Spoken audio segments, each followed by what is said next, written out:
Hi friends, എല്ലാവർക്കും ഇന്നത്തെ പുതിയൊരു വീഡിയോയിലേക്ക് സ്വാഗതം.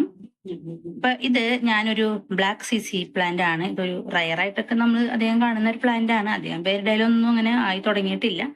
അപ്പൊ ഈ പ്ലാന്റ് ഞാൻ വാങ്ങിയിട്ട് എനിക്ക് ഇതൊരു ജിഫി ബാഗിൽ പോലെയാണ് വന്നിരുന്നത്. എന്നിട്ട് ഞാൻ അതിലൊക്കെ അത് വെച്ചു. ഒരു 2 മന്തായിട്ടും ഇതിന് യാതൊരു ഇമ്പ്രൂവ്മെന്റും ഉണ്ടായിരുന്നില്ല. മാത്രമല്ല, നോക്കുമ്പം പ്ലാന്റിന് ചെറിയൊരു വാട്ടം, ഇലയ്ക്കൊക്കെ ചെറിയ ചെറിയ കേടുകൾ പോലെയൊക്കെ ആയി വന്നു തുടങ്ങി. അപ്പൊ ഞാൻ ഒരു 2 ആഴ്ചയും കൂടിയും വെയിറ്റ് ചെയ്തു. അത് ശരിയാകും എന്നൊക്കെ വിചാരിച്ചു. 2 ആഴ്ചയും കൂടി വെയിറ്റ് ചെയ്തു. 2 ആഴ്ച കഴിഞ്ഞിട്ടും ഇതിന് മാറ്റമൊന്നും വന്നില്ല. മാറ്റമൊന്നും വരാതായപ്പോൾ ഞാൻ ചെടി ഒന്ന് റീപ്പോർട്ട് ചെയ്യാമെന്നൊക്കെ കരുതി അത് തട്ടിക്കുടഞ്ഞൊക്കെ നോക്കിയപ്പം എനിക്ക് മനസ്സിലായി ഇതിന്റെ താഴെ തൊട്ട് ചീയൽ ബാധിച്ചേക്കാണ്. എന്തോ ഒരു അണുബാധ, ഫംഗസോ വൈറസോ എന്തോ ഒരു ഫംഗസ് ബാധയാന്ന് തോന്നുന്നു. അത് മൊത്തം ആ പുഴു അതിങ്ങനെ തിന്ന് തീർത്ത് വെച്ചേക്കാണ്. അപ്പൊ ഒന്നുമില്ല, ഇത്ര തന്നെ ഉള്ളൂ. ഈ ഒരു ചെറിയൊരു തണ്ട് കണ്ട, ഇത് മാത്രമേ ഉണ്ടായിരുന്നുള്ളൂ, ഈ 2 പീസ് ഇലയും. അപ്പൊ നമ്മൾ സാധാരണ സിസി പ്ലാന്റ് ഒക്കെ പ്രൊപ്പഗേറ്റ് ചെയ്യുന്ന പോലെ തന്നെ ഞാൻ ഇതും ഒന്ന് പ്രൊപ്പഗേറ്റ് ചെയ്യാമെന്ന് വിചാരിച്ചു. കാരണം കിട്ടുന്നൊന്നും വിചാരിച്ചില്ല. അത്രയധികം അത് ഇലയ്ക്ക് അതിന്റെ ഫംഗസിന്റെ ബാധ കുറച്ച് കയറിയിട്ടൊക്കെ ഉണ്ടായിരുന്നു. എന്നാലും ഞാൻ ഇത് കട്ടൊക്കെ ചെയ്ത് സാഫിലൊക്കെ ചെറുതായിട്ടൊന്ന് ഇട്ട് വെച്ചു. എന്നിട്ട് ഇത് ഈ ഒരു ചെറിയ പാത്രത്തിൽ കുറച്ച് വെള്ളം എടുത്തിട്ട് അതിലേക്ക് ഈ പ്ലാന്റ് ഇട്ട് വെച്ചു. ചെറുതായിട്ട് ഷെയ്ഡ് പോലെ വെളിച്ചം കിട്ടുന്ന ഒരു സ്ഥലത്താണ് വെച്ചിരുന്നത്.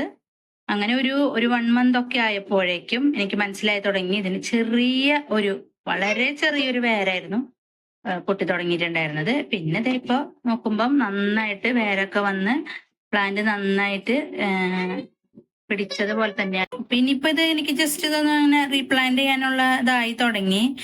അപ്പൊ നിങ്ങൾക്ക് ഇതുപോലെ സിസി പ്ലാന്റ് ഉണ്ട്, അത് ഇതുപോലെ ഇടയ്ക്കിടയ്ക്ക് നമ്മൾ നോക്കണം.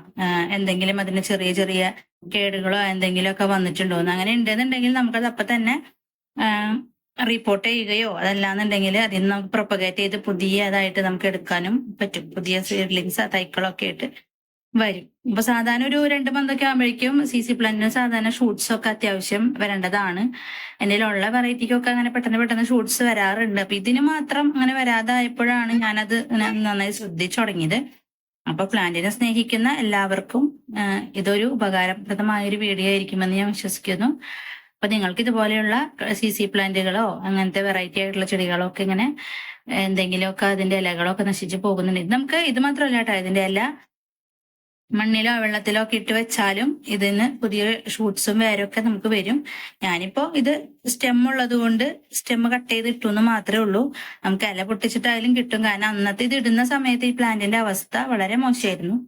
ഇപ്പൊ ഇത് കുറച്ച് ഉഷാറൊക്കെ വന്നതാണ്. ഇങ്ങനെയൊന്നും അല്ലായിരുന്നു ഈ പ്ലാന്റ്. അപ്പൊ കണ്ടോ നല്ല വേരൊക്കെ വന്ന് നല്ലൊരു പ്ലാന്റ് ആയിട്ടുണ്ട്. ഇനി ഇതിന് പുതിയ ഷൂട്ട്സ് നമുക്ക് വരുമ്പോഴേക്കും ഇത് റിപ്പോർട്ട് ചെയ്യാൻ തോന്നും.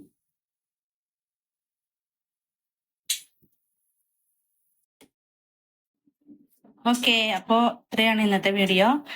എല്ലാവരും ചാനൽ കാണണം, ലൈക്ക് ചെയ്യണം, സബ്സ്ക്രൈബ് ചെയ്യണം. നിങ്ങളുടെ സപ്പോർട്ട് ഉണ്ടെങ്കിൽ മാത്രമാണ് നമുക്ക് പുതിയ വീഡിയോസ് ഇടാനും ഒക്കെ തോന്നുള്ളൂ. Okay, bye. Thanks for watching.